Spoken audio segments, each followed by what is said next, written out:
Thanks for staying with us. And Bill O'Reilly in the Miller Time segment tonight. Let's get right to the sage of Southern California. Joins us now from Santa Barbara. So I hear you are printing free James Rosen T-shirts out there. Is that true? Nothing's free in this country anymore, Billy. Hey, listen, I just wish that DOJ had been as tough on those Black Panthers holding pipe wrenches outside the Philadelphia polling place as they are on James Rosen and his mom and his dad, for God's sakes. It's unbelievable. I think Carl Cameron must be jealous because they're not bugging him. And, you know, when you look at this administration, it's looking more Nixonian. I would say the only difference is when Obama says, I am not a crook, they're going to have to put it on prompter for him.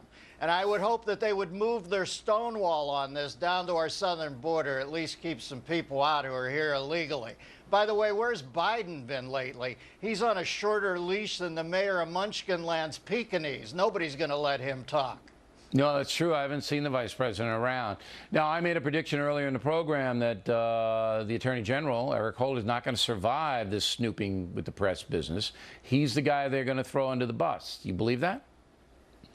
Boy, Billy, that's pretty far up. You know, Stedman's been a good soldier for this cat. If he goes, you know it's screwed. You know that Jarrett is the one beyond that. And if Jarrett goes, you know the whole thing's hit the fan. No, but Valerie if Stedman goes, Valerie Jarrett's not going to go.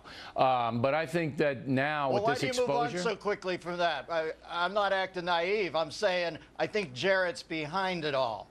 And I don't think Jarrett will go either. But I think if you get up to Stedman, you're one step away from her. That's so that's big. pretty far in. If See, they throw Stedman under the bus, I don't know problems. about Valerie Jarrett, and I really don't, and I'm saying this honestly. I don't know. Nobody does. What are you going on? You get a good vibe off her that she wouldn't participate in this. On the other side of that, I get a bad I'm just neutral on it. As I told Beckrell, I'm neutral on who in the White House might be involved because I don't have any evidence. But I have plenty of evidence that Eric Holder's involved because his guys are doing it. He had to know, and his recused business is a bunch of BS. Everybody knows it. So he's well, Billy, I'll take you at face value, and I'll say that much like the president's biggest defenders, I'll get on board tonight and say I'm willing to concede, too, that he's clueless, because that's the default position now for anybody who's protecting the president, that he had no idea about any of this. So I'll be a good American citizen. I don't believe Holder didn't have any idea about it. Yeah, I think the president is absolutely clueless. Oh, you think President Obama is clueless about it? I don't think he's clueless about it. But then again, I'm being a good American. I don't want to infer that he has any malevolence in him. You know what they call it? They call it deniability. And this is the game. When you're a CEO of a corporation or an elected official, congressman, senator, president, there's a strategy that is employed by your guys and gals to give the person deniability. That's what's probably going on here, but we'll see.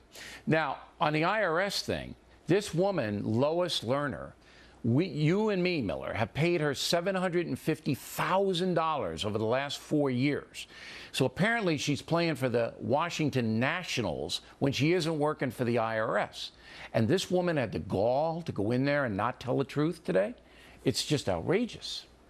Well, if she's going to plead the fifth, she had a few aperitifs there before she got to the fifth. You can't go in and lay down how innocent you are, and then at the end I hear ICE is going to call her back in now because she screwed the pooch on this. Either plead the fifth or don't plead the fifth. But don't sit there and tell me that you're the absolute best we have to offer, the best and brightest, and then say, by the way, I'm not going to tell you anything about what's going on. And nobody in the press is going to bear in on this. Let's face facts. The American media is in an abusive relationship with Obama. They don't quite know what to do. If you take the New York Times, you could refer to it as 50 Shades of Gray Lady. And nobody's going to ask her the hard questions. Now, they might take a little thing here, a little respite, and say, hey, what's happening with Obama? But they're all going to cave in on that.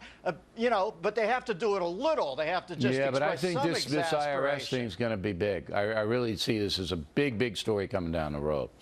All right, and talking about one of your favorite guys, Mayor Bloomberg of New York City, he says that college students who really aren't that bright are up against it. Roll the tape. The people who are going to have the biggest problem are college graduates who aren't rocket scientists, if you will, not at the top of their class. Compare a plumber to going to Harvard College. Being a plumber actually for the average person probably would be a better deal because you don't spend 4 years spending $40,000, $50,000 tuition and no income. Now that I think about it, I should have been a plumber, Miller. I did spend the 50 grand up there. And well, you I think what the nanny state is telling the kids here is if you are going to live in your parents' basement for the rest of your life, why not know how to work on the pipes while you're down there? One thing about a plumber is they can recognize a little drip that keeps you up all night, and that's Mayor Bloomberg. And no doubt, once he does get these kids to be plumbers, he's going to come in with a ruler and measure their exposed butt crack and levy a exposed butt crack lien on each inch that you can see above the jeans. A lien. I used to call that a lien, but it is, you're right. Miller is absolutely right. It's a lien. Well, especially when you're talking in another regions. You got to go to the French pronunciation down there, or at least the Greek one. All right, Miller, and I hope your phones aren't tapped, man. Boy, they get an earful if that's going on up there. And one footnote. For me, I'm out here with Rosen. You got to talk to your buddies over there. Get them off my back. When you love to read Miller's emails, oh my God, your head would blow off.